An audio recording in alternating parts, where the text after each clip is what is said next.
Olá, meu nome é Guilherme Cordeiro e você está ouvindo Em Suma, tudo de teologia em 7 minutos. Um podcast da Pilgrim. Nós vamos descobrir juntos algumas conexões improváveis em todas as áreas da teologia, buscando em toda a Bíblia e em toda a tradição cristã formas de abençoar a igreja toda. Tudo isso em apenas 7 minutos. A partir de agora.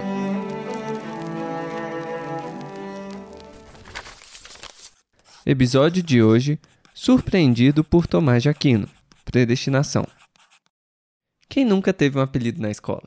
Como eu estudava no colégio militar, meu sobrenome Cordeiro era utilizado como se fosse o meu nome. Sim, isso dava apelidos. Inclusive um versículo que você deve ter pensado agora mesmo. Teólogos também têm apelidos. Inclusive, Tomás de Aquino tem vários. Um deles, reza a lenda, era de boi mudo, mas não é desse que eu estou falando. Um desses apelidos é Doctor Communis. Isso acontece porque a Igreja Católica o considera até hoje como um padrão ouro de teologia, a ser recorrido por todos em comum. Na verdade, pessoas tão diferentes quanto teólogos bizantinos, como Escolarius no século XIV, místicos medievais como Meister Eckhart no século XV, reformadores como Bützer e Vermigli no século XVI, grandes professores universitários luteranos e reformados no século XVII, e até puritanos como Richard Baxter beberam de Tomás. E olha que eu nem cheguei em filósofos importantíssimos do século XX, como Jacques Maritain, ou do século XXI, como Eleanor Stamp.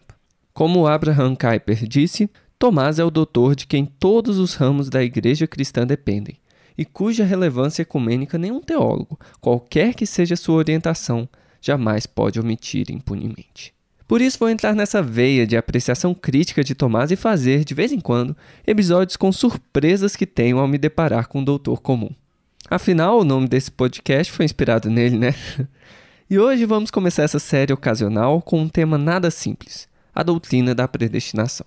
E talvez seja essa a sua primeira surpresa. Como Agostinho, Tomás realmente acreditava que Deus predestina os eleitos para a glória e permite que os réprobos se percam eternamente. Só algumas citações da Suma Teológica aqui para não restar dúvidas. Assim como a predestinação inclui a vontade de conferir graça e glória, também a reprovação inclui a vontade de permitir uma pessoa cair em pecado e impor a punição da danação em relação ao pecado. O uso da graça previsto por Deus não é a causa de conferir a graça. Deus deseja manifestar sua bondade aos homens, em relação aos que predestina, por meio de sua misericórdia ao poupá-los, em relação aos outros, que ele reprova, por meio de sua justiça, ao puni-los. Esta é a razão por que Deus escolhe alguns e rejeita outros. Isso não é injusto, porque em coisas dadas gratuitamente é possível uma pessoa dar mais ou menos, de acordo com o que ela quer, sem qualquer infração da justiça. A ordem da predestinação é certa, mas o livre-arbítrio não é por isso destruído, pois o efeito da predestinação inclui sua contingência. Aposto que se eu não tivesse avisado, você acharia que eu estaria lendo a Confissão de Fé de Westminster. Embora, como a salvação acontece no tempo, seja bem diferente. E Tomás não iria gostar muito de tulipas nesse aspecto. Aprofundando um pouco mais, Tomás de Aquino não falava disso apenas em sua Suma Teológica.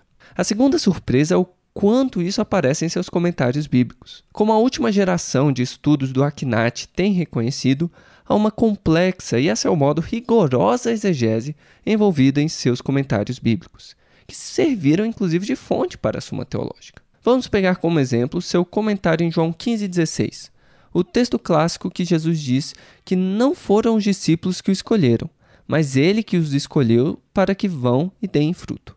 O Akinat observa, conectando ao versículo anterior, que é como se Jesus estivesse dizendo aqui que quem quer que tenha sido chamado a esta sublime amizade não deveria atribuir a causa dessa amizade a si mesmo, mas a mim, que o escolheu como amigo.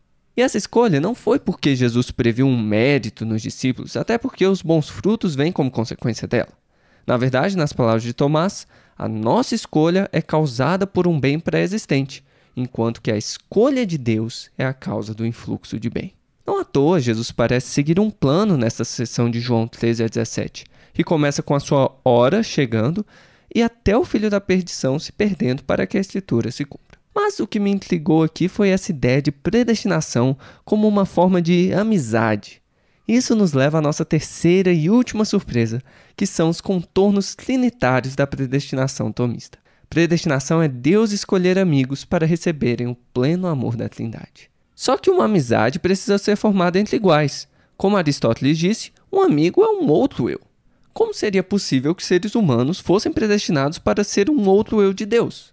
Para responder, comecemos pelo seu comentário em Romanos 8:29. Assim como Deus quis comunicar sua bondade natural a outros, ao lhes dar uma participação na semelhança de sua bondade, de modo que ele não só é bom, mas o autor de todo bem, da mesma forma o Filho de Deus quis comunicar a outros a conformidade à sua filiação, para que ele não só fosse o Filho, mas o primogênito entre outros filhos.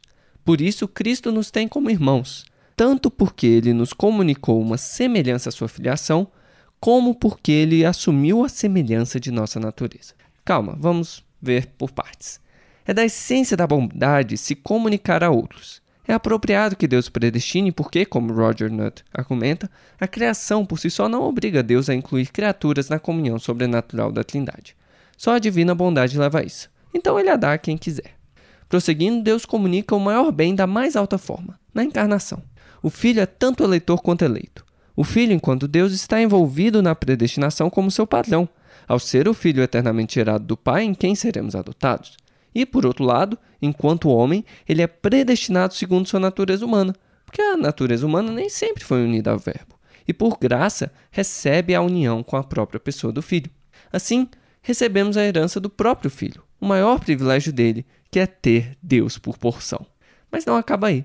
Por causa do Espírito, o elo de amor entre pai e filho, podemos chamar Deus de Pai, estando numa posição semelhante a Jesus. Ou seja, somos amigos de Deus, porque estamos graciosamente em sociedade com o Filho. E foi o Espírito que nos elevou a tal patamar, derramando seu amor em nossos corações. Como Matthew Levering diz, os predestinados são aqueles que participam plenamente nas missões temporais do Filho e do Espírito Santo. A predestinação é o plano de doação trinitária, pelo qual somos configurados à caridade em Cristo. Então, para nossa surpresa, o grande mistério da predestinação é simplesmente saber: Deus te escolheu como amigo, para fazer mais amigos com Ele. E, como todo bom amigo, só o que precisamos é estar juntos, isso basta. Como reza a lenda, um dia Tomás de Aquino estava orando e o Senhor disse: escreveste bem de mim, Tomás, que recompensa desejas? E Tomás, como um bom amigo, respondeu: nada além de ti, Senhor.